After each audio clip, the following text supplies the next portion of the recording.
Sir বলুন sir. এইটা কি আছে দেখো তো।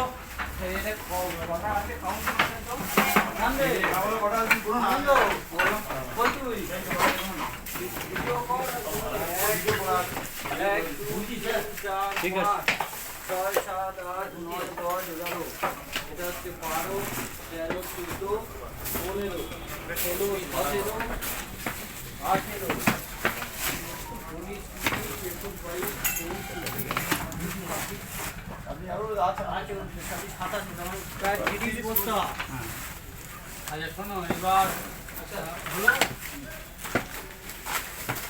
কটা করে সাংবাদিক এখানে এবার সাংবাদিক এই করো বুদ্ধি কটা লেবার নিয়ে এসেছো তো নাম পাচ্ছেন তো সিঁড়ি করতে ঘুরিয়ে ঘুরিয়ে না পেলে পারবে না তাহলে যেগুলো এ আছে একটা করে বার করো হ্যাঁ একদিন করে ধরে কাটবে এই ক্যামেরা ছেড়ে একদম আবার নিচে ক্যামেরা